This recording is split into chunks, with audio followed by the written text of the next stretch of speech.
ناظرین گرامی، السلام علیکم ورحمۃ اللہ وبرکاتہ۔ سیدھی بات کے تازہ ترین پرائم ٹائم میں آپ لوگوں کا استقبال ہے۔ ناظرین گرامی، میں انصار عزیز ندوی اس وقت آپ لوگوں کے سامنے کچھ اہم ترین خبروں پر تبصرے کرنے جا رہا ہوں۔ تفصیلات میں جاؤں اس سے پہلے آپ لوگوں سے جو درخواست ہوتی ہے اس پر توجہ کرنے کی اپیل کروں گا۔ ناظرین گرامی، لال قلعہ میٹرو اسٹیشن کے قریب جو طاقتور دھماکے ہوئے اس کی گونج ابھی تک سنائی دے رہی ہے۔ آپ لوگ بہتر انداز میں جانتے ہیں، اخبارات کی گزشتہ 2 دن سے سرخیاں یہی ہیں۔ مین اسٹریم میڈیا میں اس قدر اس موضوع کو لے کر کے اس وقت آگے بڑھایا جا رہا ہے، سازش کے تحت کہیں، منظم منصوبے کے تحت کہیں، یا بہار الیکشن کو لے کر کے اس کا جو کنیکشن جوڑا جا رہا ہے اس کو لے کر کے کہیں۔ لیکن تبصروں سے پہلے آئیے اس سلسلے میں جو تفصیلات آئی ہیں اس پر پہلے ہم لوگ کچھ روشنی ڈال لیتے ہیں، پھر اس کے بعد اندرونی سطح پر الگ الگ اعتبار سے اس معاملے کو لے کر کے جو تبصرے چل رہے ہیں اس پر بھی گفتگو کرنے کی کوشش کرتے ہیں۔ سب سے پہلے دہلی پولیس کو ہائی الرٹ پر رکھا گیا ہے۔ قومی راجدھانی میں بڑے پیمانے پر سرچ آپریشن جاری ہیں۔ بدھ کے روز حکام نے بتایا کہ اس دھماکے میں کم از کم 12 افراد ہلاک ہوئے اور کئی زخمی ہیں۔ حکام کے مطابق دہلی کے تمام داخلی اور خارجی راستوں پر نیم فوجی دستوں کے ساتھ بڑی تعداد میں پولیس اہلکار تعینات کر دیے گئے ہیں۔ شہر میں آنے جانے والی تمام گاڑیوں کی سختی سے تلاشی لی جا رہی ہے تاکہ کوئی مشتبہ سرگرمی یا شخص نظروں سے اوجھل نہ ہو۔ اب ادھر دہلی دھماکے میں ہلاک ہونے والوں کے رشتہ دار بھی سڑک پر اتر گئے ہیں۔ معاوضے کا وہ لوگ مطالبہ کر رہے ہیں۔ کار دھماکے میں میرٹھ کا محسن بھی مارا گیا، اس کا پورا کنبہ فی الحال دہلی پہنچا ہوا ہے۔ محسن کی ماں نے خبر رساں ایجنسی کو بتایا کہ وہ روزگار کی تلاش میں میرٹھ سے دہلی آیا ہوا تھا۔ ہم نے ضلع مجسٹریٹ کو فون کر کے متاثرہ کنبے کی فکر انگیز حالت کے بارے میں بتایا ہے۔ ایک شخص نے بتایا ضلع مجسٹریٹ نے علاقے کے سی او اور ایس ٹی ایم کو بھیجا، لیکن شروع میں کوئی کارروائی نہیں ہوئی۔ جب دیہی عوام نے مظاہرہ شروع کیا تو انتظامیہ کے افسران نے یقین دلایا ہے کہ متاثرہ کنبے کو 5 لاکھ کی معاشی مدد دی جائے گی۔ متاثرہ کنبے کو یہ بھی بھروسہ دیا گیا کہ وزیر اعلیٰ راحت فنڈ سے 10 لاکھ روپے دلانے کا بھی انتظام کیا جائے گا۔ ناظرین گرامی، 3 لوکیشن پر کار سوار ڈاکٹر اور بیگ مین جو ہے ان کی دہلی دھماکے سے پہلے کی کہانی منظر عام پر اس وقت لائی جا رہی ہے۔ الگ الگ کہانیاں ہیں، میڈیا اٹھائیں گے، اخبارات اٹھائیں گے اور سوشل میڈیا میں اس کی اپنی الگ کہانی ہے۔ دہلی دھماکے کی گتھی ابھی سلجھی نہیں۔ ایجنسیاں تمام کڑیوں کو جوڑنے کی ایک دوسرے کے ساتھ کوششوں میں جٹی ہوئی ہیں اور بڑی تصویر صاف ہو سکی۔ اس بیچ ڈاکٹر عمر دھماکے میں جو ہلاک ہوا ہے یا زندہ ہے، اس حوالے سے ڈی این اے ٹیسٹ کا انتظار کیا جا رہا ہے۔ ایک خودکش بمبار تھے ناظرین گرامی، اور تمام کا تعلق ڈاکٹری پیشے سے تھا، آپ لوگ جانتے ہیں۔ اس دوران دھماکے سے قبل کی کہانی سامنے آئی جس سے واضح ہوتا ہے کہ عمر کے دماغ میں کچھ اور چل رہا تھا۔ اس دھماکے کی منصوبہ بندی کرنے میں وہ اکیلا نہیں تھا۔ دہلی کے لال قلعے کے قریب دھماکے سے پہلے دھماکے سے اڑائی گئی I-20 کار کئی جگہوں کا چکر لگا چکی تھی۔ اتنا ہی نہیں، ڈاکٹر عمر کو ایک شخص کے ساتھ بھی دیکھا گیا جو اپنی پیٹھ پر بیگ اٹھائے ہوئے تھا۔ دراصل دھماکے سے پہلے ڈاکٹر عمر دہلی کی سڑکوں پر گھومتا بھی دکھایا گیا ہے۔ وہ کار کو میور وہار اور کیناٹ پیلس پر بھی لے گیا تھا اور CCTV فوٹیج سے اس کی تصدیق ہوئی ہے۔ 10 نومبر کو دوپہر 2:30 بجے کے آس پاس عمر محمد دہلی کے کیناٹ پیلس علاقے میں تھا۔ یہ کار اس سے پہلے میور وہار علاقے میں بھی دیکھی گئی ہے۔ تو اس طرح سے آج جو CCTV کیمرے فوٹیج سامنے آئی ہیں اس سے جو ہے یہ ساری تفصیلات سامنے آ رہی ہے۔ لال قلعہ دھماکہ معاملے کی تحقیقات میں کار اور 2 مشتبہ افراد کی CCTV فوٹیج جو جاری ہوئی ہے، اس میں سب کے سب وائٹ کالر والے ہیں۔ جی ہاں ناظرین گرامی، پولیس ذرائع کے مطابق سفید رنگ کی کار جس کی نمبر پلیٹ HR26C7674 تھی، کل سے پہر 3:19 پر پارکنگ میں داخل ہوئی اور تقریباً 6:30 بجے نکل چکی تھی، اور کار ایک ویڈیو کلپ میں ریکارڈ کی گئی جو تقریباً 1 منٹ طویل ہے کیونکہ یہ بدرپور سرحد سے آتی ہے۔ جاری کی گئی تصاویر سے ایک میں مشتبہ خودکش حملہ آور کا ہاتھ کار کی کھڑکی پر ہے، جبکہ دوسری تصویر میں مشتبہ شخص کو نیلے اور کالے رنگ کی ٹی شرٹ پہنے دیکھا جا سکتا ہے۔ حکام کا خیال ہے کہ مشتبہ شخص پورے وقت تک گاڑی سے باہر نہیں نکلا جب وہ پارکنگ میں تھا، وہ کسی کا انتظار کر رہا تھا یا پھر کسی کے ہدایات کا منتظر تھا۔ تو ناظرین گرامی، اس طرح سے اس وقت جو ہے الگ الگ طرح کی تفصیلات فراہم کرنے کی کوششیں ہو رہی ہیں، اور اس سے پہلے ایک اور میسیج اس وقت وائرل ہو رہا ہے ناظرین گرامی، اور یہ بڑا حیرت انگیز ہے اور حقیقت پر مبنی بھی خبر ہے۔ یہ دہلی میں کچھ ہونے والا ہے۔ لال قلعہ دھماکے سے 3 گھنٹے قبل ایک طالب علم کا پوسٹ وائرل ہو رہا ہے۔ یہ سمتھنگ گوئنگ آن ان دہلی کے نام سے ایک طالب علم نے ٹویٹر پر یہ ٹویٹ کیا، ٹویٹ پر نہیں، کسی اور سوشل میڈیا پلیٹ فارم جس کے ریڈٹ کہا جاتا ہے اس پر پوسٹ کی تھی، جس نے اپنے پورے ملک میں ہلچل مچا دی ہے۔ منی کنٹرول اور NDTV و دیگر میڈیا رپورٹس کے مطابق دہلی کے ایک طالب علم نے لال قلعہ دھماکے سے قبل پوسٹ کر کے دھماکے کے مقام پر سیکورٹی فورسز کی بھاری تعیناتی پر شکوک و شبہات کا اظہار کیا تھا۔ تفصیلات کے مطابق ایک طالب علم نے پوسٹ کر کے دریافت کیا تھا کہ کیا دہلی میں کچھ ہونے والا ہے۔ اس نے شام 4 بجے کے قریب پوسٹ کر کے کہا تھا کہ میں ابھی اسکول سے آیا ہوں، لال قلعہ اور میٹرو اسٹیشنوں پر پہلے سے زیادہ پولیس، فوج کے جوان اور میڈیا موجود ہے۔ میں نے میٹرو میں سفر کرتے ہوئے کبھی بھی اتنی سیکورٹی نہیں دیکھی۔ اس نے دریافت کیا تھا کہ یہاں کیا ہو رہا ہے۔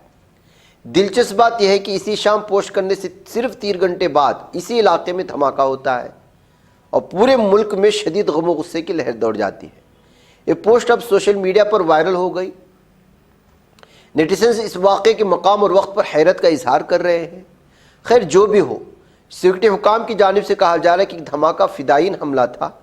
اس حملے میں مرنے والوں کی تعداد 12 ہو چکی ہے، 12 افراد زخمی ہو چکے ہیں اور ان کا اس وقت علاج و معالجہ چل رہا ہے۔ اس کے علاوہ ناظرین گرامی، دہلی دھماکے میں ہلاک ہونے والوں کی پوسٹ مارٹم رپورٹ بھی سامنے آ چکی ہے۔ کسی کا پھیپھڑا پھٹا تو کسی کی آنت، ہڈیاں ٹوٹنے اور سر پر چوٹ کے نشانات ملے ہیں۔ کچھ لاشوں میں پھیپھڑوں، کان اور پیٹ کے اندر دھماکے کے بعد پیدا لہروں سے ہوئے نقصان کے اشارے ملے ہیں۔ پوسٹ مارٹم رپورٹ میں دھماکے سے مہلوکین کے کان کے پردے، پھیپھڑے اور آنتیں تک پھٹ چکی ہیں، جو یہ ظاہر کرتے ہیں کہ دھماکہ بہت تیز تھا۔ کئی لوگوں کی موت کا سبب دھماکے سے لگی گہری چوٹ کے بعد زیادہ خون بہنا ہے۔ تو اس طرح ناظرین گرامی، مہلوکین کی یہ ساری تفصیلات سامنے آ چکی ہیں۔ ڈاکٹر مزمل کے خاندان کی دہلی دھماکے سے لا تعلقی۔ ہم مکمل طور پر ہندوستانی ہیں، دونوں بیٹوں کی رہائی چاہتے ہیں، ماں نسیمہ نے اس وقت اپیل کی ہے۔ ڈاکٹر مزمل کے خاندان نے دہشت گردی کے الزامات مسترد کر دیے۔ یا پولیس کے مطابق الفلاح یونیورسٹی پروفیسر ڈاکٹر مزمل کو ہریانہ اور جموں کشمیر پولیس کی مشترکہ کارروائی کے دوران دھوج، فرید آباد میں ان کے کرائے کے مکان سے گرفتار کیا گیا۔ وہاں سے 360 کلوگرام بارودی مواد، شکلا مونیم نائٹریٹ، اسلحہ، ڈیٹونیٹرز اور ٹائمر سمیت کئی دھماکہ خیز اشیاء برآمد کرنے کا پولیس نے دعویٰ کیا تھا۔ پولیس کا ماننا ہے کہ گرفتاری ملک بھر میں سرگرم ایک انتہا پسند میڈیکل نیٹ ورک کی تفتیش کا حصہ ہے، جس میں تعلیم یافتہ ڈاکٹرز کو دہشت گردانہ سرگرمیوں میں شامل کرنے کی کوشش کی جا رہی تھی۔ اہل خانہ کا موقف اس وقت سامنے آیا ہے۔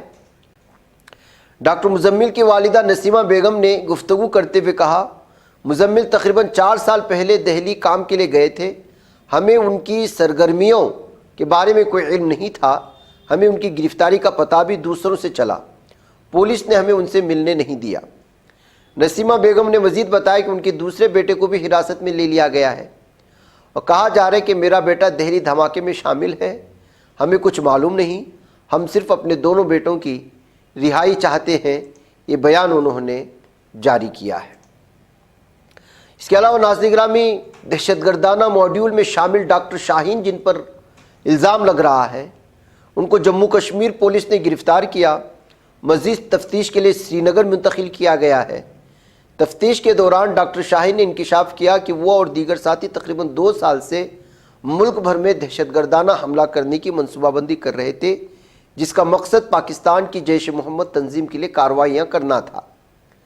رپورٹس کے مطابق عمر، ڈاکٹر مزمل اور عادل کے ساتھ مل کر وہ امونیم نائٹریٹ سمیت دھماکہ خیز مواد جمع کر رہے تھے تاکہ جیش محمد کی ہدایت کے تحت حملے کیے جا سکے۔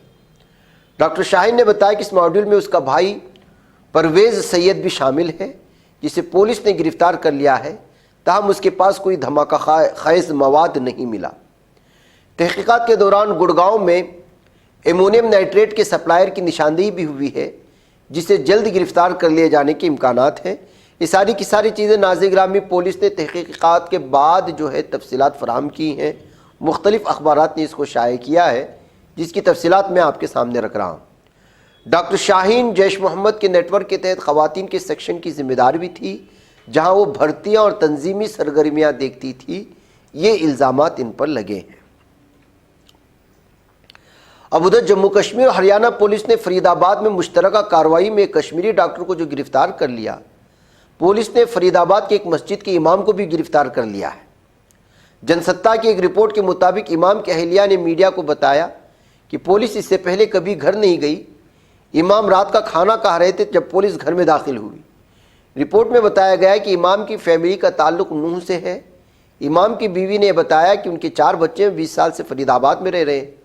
پولیس نے ان کے خاندان کی کسی فرد سے پوچھ گچھ نہیں کی، صرف ان کے آدھار کارڈ اور دیگر تفصیلات کی جانچ کی۔ کشمیری ڈاکٹر مزمل کے بارے میں امام کے اہلیہ کا کہنا تھا کہ وہ کافی دیر سے مسجد میں نماز ادا کرنے آ رہے تھے۔ وہ 5 نمازوں کے پابند تھے۔ دوسرے ڈاکٹر بھی ان کے ساتھ دعا کے لیے آتے تھے۔ ہریانہ پولیس کے ایک اہلکار نے بتایا کہ ڈاکٹر مزمل کی طرف سے دی گئی اطلاعات پر ایک اسالٹ رائفل، 3 میگزین اور 83 زندہ کارتوس، ایک پستول، 8 زندہ کارتوس، 2 خالی کارتوس، 2 اسپیئر میگزین، 8 بڑے سوٹ کیس، 4 چھوٹے سوٹ کیس اور تقریباً 6 mm کے مشتبہ مواد برآمد ہوا ہے۔ نائٹریٹ برآمد کیا گیا تھا۔ انہوں نے بتایا کہ بیٹریوں کے ساتھ 20 ٹائمر، 24 ریموٹ، تقریباً 5 kilogram heavy metal, walkie talkie set اور بجلی کی تاریں، بیٹریاں، دیگر ممنوعہ مواد بھی برآمد کیا ہے۔ اس نے کہا یہ RDX نہیں ہے، یہ AK-47 بھی نہیں ہے، ایک اسالٹ رائفل ہے۔ ناظرین گرامی، مہلوکین میں نعمان بھی ہے، پنکج بھی ہے، اشوک بھی ہے اور امر وغیرہ شامل ہیں۔ ان کی شناخت اس وقت کرائی جا رہی ہے۔ آپ اس کی تفصیلات بھی اس وقت حاصل کر سکتے ہیں۔ ادھر ناظرین گرامی، سپریم کورٹ کا UAPA کیس میں مامور کو ضمانت سے انکار دیتے ہوئے سپریم کورٹ نے تبصرہ کیا ہے کہ دہلی دھماکے کے بعد پیغام بھیجنے کے لیے یہ بہترین صبح ہے۔ جی ہاں ناظرین گرامی، سپریم کورٹ نے منگل کے روز سید مامور علی، جسے مامور بھائی کے نام سے بھی جانا جاتا ہے، کی درخواست ضمانت مسترد کر دی۔ ایک مسلم شخص جو غیر قانونی سرگرمیاں ایکٹ کے تحت ملزم ہے، یہ مشاہدہ کرتے ہوئے کہ پیغام بھیجنے کے لیے بہترین صبح ہے۔ یہ تبصرہ دہلی میں لال قلعہ دھماکے کے ایک دن بعد آیا ہے، ایک مکمل طور پر غیر متعلقہ واقعہ ہے۔ سماعت کے دوران سینئر ایڈوکیٹ سدھارتھ دوے نے جو ملزم کی نمائندگی کرتے ہوئے کہا، کل کے واقعات کے بعد اس کیس پر بحث کرنے کے لیے بہترین صبح نہیں، تاہم جسٹس وکرم ناتھ اور سندیپ مہتا کی بینچ نے جواب دیا، پیغام بھیجنے کے لیے بہترین صبح۔ ناظرین گرامی، اب الفلاح یونیورسٹی بھی پوری طرح سے ٹارگٹ پر آ چکی ہے۔ میڈیا اسی کے طاق میں رہتا ہے کہ کسی نہ کسی طرح سے کوئی چیز کسی کے ساتھ ملے اور پوری طرح سے تباہ و برباد کیا جائے، اس موقع کا پورا فائدہ اٹھایا جائے۔ فرید آباد کی پرائیویٹ یونیورسٹی الفلاح یونیورسٹی لال قلعہ بم دھماکے کے بعد سے جس طرح خبروں میں ہے، اس سے زیادہ میڈیا اس کو نشانے پر لیا ہوا ہے۔ مینسٹریم میڈیا نے اسے ایسے نشانے پر لیا کہ فرید آباد کے دھوج علاقے میں دھماکہ خیز اور آتش گیر مواد جو ضبط کیا گیا تھا، اس ضبطی کا براہ راست تعلق دہلی کے لال قلعے کے باہر ہونے والے دھماکے سے بتایا جاتا ہے۔ دینک بھارت یا ہندوستان الفلاح یونیورسٹی سے وابستہ ایک Kashmiri medical professor doctor Muzammil Shakeel کی گرفتاری کے واقعے کو بنیاد بنا کر یونیورسٹی کو بھی شک کے دائرے میں لینے کی کوشش کی ہے۔ اخبار کی رپورٹ کے مطابق اس گرفتاری نے یونیورسٹی کے اندر سرگرم وائٹ کالر دہشت گرد گروہ کو بے نقاب کیا۔ دھماکہ خیز مواد، ڈیٹونیٹرز، بیٹریاں، ٹائمرز، ہتھیار بشمول AK-56، ایک کرینکو رائفل یونیورسٹی کیمپس کے قریب مزمل کی کرائے کی رہائش سے برآمد ہوئی۔ یونیورسٹی کے 52 سے زیادہ لوگوں سے پوچھ گچھ کیے جانے کی خبر بھی آ رہی ہے، اسی میں وہ امام بھی شامل تھے جس کی میں نے آپ کی اس وقت تفصیلات سامنے پیش کی گئی ہے۔ تو ناظرین گرامی، اس طرح سے اس وقت پوری طرح سے یہ تفصیلات آ رہی ہیں۔ اسی درمیان میں اس معاملے کو اب ایودھیا، وارانسی سے بھی جوڑنے کی الگ الگ طرح کی تحقیقی طور پر بات سامنے لانے کی کوشش ہو رہی ہیں۔ جیسے مثال کے طور پر میڈیا نے دعویٰ کیا کہ دراصل جو حملہ اس وقت باہر ہوا ہے ان کا اصل جو ٹارگٹ تھا وہ ایودھیا کے رام مندر، وارانسی کے ٹیمپلز اور بھی بہت ساری خصوصی افراد تھے۔ اب اس سلسلے میں کوئی پولیس کا یا اس طرح کی تحقیقی ٹیم کے سلسلے میں اس کو حوالہ دے کر کے بیان نہیں کیا گیا ہے، لیکن اس معاملے کو اس وقت پوری طرح سے ایسے بنا کر کے پیش کرنے کی کوششیں ہو رہی ہیں کہ جو ہے جس کو لے کر کے محسوس یہی کیا جا سکتا ہے کہ ایک مخصوص پارٹی کو اس کا بھرپور فائدہ ہو۔ لکھنے والوں نے اور بھی بہت سارے لوگوں نے پوری طرح سے اس وقت اس بات کو تبصرہ کرنا یا اپنی تنقیدی تجزیوں میں شامل کرنے کی کوششیں کر رہے ہیں اور سوال اور اعتراضات اٹھا رہے ہیں۔ میں انہی کے حوالے سے سوشل میڈیا میں تنقیدی تجزیوں کے حوالے سے یہ سوالات رکھنا چاہتا ہوں کہ انتخابات کے عین قبل اتنا بڑا دھماکہ کیسے ہوا، جبکہ اس طرح کے موقعوں پر پورے ملک میں سیکورٹی بڑھا دی گئی تھی۔ اس کے علاوہ ناظرین گرامی، جس طرح اس طالب علم نے وہاں پر یہ کیا تھا کہ تمام جگہوں پر سیکورٹی بڑھا دی گئی ہے، تو کیا پہلے سے پولیس کو اطلاع تھی کہ اس طرح کے دھماکے ہونے والے ہیں جس وجہ سے یہ بڑھا دیا گیا تھا، یا پھر جو گرفتاریاں ہوئی تھی ان کی جانب سے پولیس کو اطلاع دی گئی تھی کہ ہونے والا ہے، اس وجہ سے جو ہے یہ ساری ظاہر سی باتیں دونوں کا اندازہ لگایا جا سکتا ہے۔ ہمیشہ سے یہ دیکھا گیا ہے اور تبصرہ کرنے والوں نے تبصرہ کیا ہے کہ بھارت میں جب کبھی بھی کوئی خاص موضوع اور جو موضوع جو ہے وہ حکومت میں برسر اقتدار حکومت کو بدنام کرنے والی ہوتی ہے تو اس موقع پر کوئی بڑا دھماکہ ہوتا ہے بھارت میں کسی نہ کسی علاقوں میں۔ اس سے پہلے کئی طرح کی مثالیں دیکھی گئیں اور پھر عالمی سطح پر بھی اسی طرح کی سازشیں ہوتی ہیں کہ جو موضوع برسر اقتدار حکومت کو بدنام کرنے کے لیے اگر کوئی آ جاتا ہے تو اسی موقع پر اس موضوع سے عوام کو ہٹانے کے لیے ایک ایسا دوسرا موضوع پیش کر دیا جاتا ہے جس کی وجہ سے عوام پہلا موضوع بھول جاتے ہیں، دوسرے موضوع کے پیچھے بھاگنے لگتے ہیں۔ ابھی پہلے مرحلے کے بہار کے الیکشن کے بعد جس طرح سے جو ہے سامنے آ رہے تھے کہ نتائج وہ جو ہے تیجسوی یادو کی طرف تھے، وہاں جو موجود حکومت ہے نتیش کی وہ گرنے والی تھی، یعنی NDA جا رہی تھی، UPA آ رہی تھی، مہا گٹھ بندھن اور مختلف قسم کے جو ہے ہو رہے تھے۔ ایسی صورتحال میں کیا کہیں ایسا تو نہیں کہ اندرونی سطح پر منظم سازش کے تحت اس معاملے کو دبا کر کے اور اندرونی سطح پر کچھ گڑبڑ کرنے کے لیے نیا موضوع تو نہیں لایا گیا ہے؟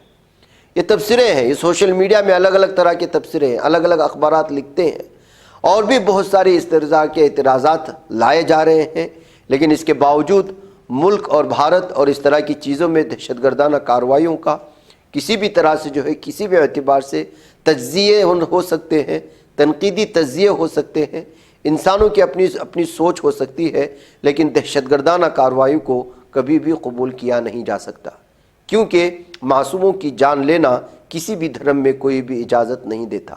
لیکن افسوس کا معاملہ یہ ہے کہ اس سے پہلے بھی بھارت میں بہت سارے دھماکے ہوئے ہیں اور اس میں جو ہے اکثریتی طلباء، جیسے مثال کے طور پر جس کار سے دھماکہ ہوا ہے اس کار کے اونر کا نام دیویندر بتایا جا رہا ہے، اور پھر اس سے پہلے بھی جو ہے جیوتی ملہوترا اور کئی ایسے نام آئے ہیں جس میں جو ہے دھماکے ہوئے ہیں، جس میں ہندو، غیر ہندو، مسلم، غیر مسلم سب پائے جائے ہیں۔ لیکن جب کبھی بھی اس طرح کا معاملہ آتا ہے تو بالخصوص مسلمانوں کو نشانے پر لیا جاتا ہے۔ یہ کہتے ہوئے ایک ویڈیو اس وقت شیئر کی جا رہی ہے جن میں خصوصی طور پر ٹوپی رکھنے والوں کی چیکنگ کی جا رہی ہے، نہ صرف چیکنگ کی جا رہی ہے بلکہ جو ہے اس کی ویڈیو بنائی جا رہی ہے اور الگ الگ اعتبار سے اس کو پیش کیے جانے کی کوششیں ہو رہی ہیں۔ اگر چیکنگ ہو رہی ہو، مجھے لگتا ہے کہ جن ڈاکٹروں نے بلاسٹ کیا ہے ان کی کوئی اسلامی شناخت نہیں ہوگی، وہ پورے ٹپ ٹاپ تھے، وائٹ کالر والے تھے، لیکن یہاں جو چیکنگ ہو رہی ہے وہ کچھ ایسے افراد کی جس سے ایک مخصوص مذہب کی شناخت ہوتی ہے۔ یہ کہتے ہوئے بھی اس پر تبصرے کرنے کی سوشل میڈیا میں کوشش ہو رہی ہے کہ چیکنگ تو تمام لوگوں پر ہر جگہ سے ہونا چاہیے، اس میں مسلمان بھی مرے ہیں، ہندو بھی مرے ہیں اس بلاسٹ میں، جیسا کہ میں نے میرٹھ کا بھی آپ کی کہانی سنائی، جس کے لدھیان نگر پولیس اسٹیشن ایریا میں جو آتے ہیں، اور بھی بہت سارے لوگ جو اس میں، لیکن اس طرح سے جو ہے چیک کرنا اور بھی بہت ساری چیزوں کو جو ہے جنم دیتی ہے۔ لوگ بالخصوص حکومت ہو یا منظم طور پر کچھ تنظیمیں اس پورے معاملے کو مسلمانوں کے ساتھ جوڑ کر کے پورے بھارت میں ایک اور خصوصی ماحول پیدا کرنے کی کوششیں کر رہے ہیں، یہ کہتے ہوئے بھی اس طرح کے تبصرے ہو رہے ہیں۔ جس طرح سے چیکنگ ہو رہی ہے آپ لوگ اندازہ لگا سکتے ہیں کہ جو ہے وہیں پہ دیگر افراد بھی بیٹھے ہوئے ہیں، ان کی کسی بھی طرح کی چیکنگ نہیں ہو رہی ہے، یا ہو چکی ہوگی لیکن ان کی ویڈیوگرافی نہیں ہوئی ہوگی۔ ایسے بھی تبصرے ہیں ناظرین گرامی۔ بہرکیف اس وقت جس طرح کا ماحول بھارت کا ہے، ایسے میں کسی بھی طرح کے چپتے ہوئے تبصرے اور دہشت گردانہ کارروائیوں کو لے کر ہو گئی تحقیقات پر پولیس پہ اٹھائے جانے والے سوالات بھی بڑے پریشان کن ہو سکتے ہیں۔ ایسی صورتحال میں پولیس اے ٹی ایس یا جو تنظیمیں اس سلسلے میں تحقیقات کر رہی ہیں، میڈیا جس انداز میں اس کو پیش کرنے کی کوشش کر رہا ہے، ظاہر سی بات ہے کہ میڈیا کو اگر 1% ملتا ہے تو 9% ادھر ادھر کی کہانی وہ اپنی جانب سے گڑھ کر کے سناتا ہے، جو اس وقت مین اسٹریم میڈیا میں دکھایا جا رہا ہے۔ بہرکیف جو دہشت گردانہ کارروائی اس وقت بھارت میں ہوئی ہے، بالخصوص لال قلعے کے قریب، یہ بہت ہی زیادہ مذمت ہے، چاہے جو بھی کرے، لیکن ظاہر سی بات ہے کہ جو ہے معصوموں کی جان لینا یہ گناہ اکبر ہے۔ ناظرین مجھے اجازت دیں۔ السلام علیکم ورحمۃ اللہ وبرکاتہ۔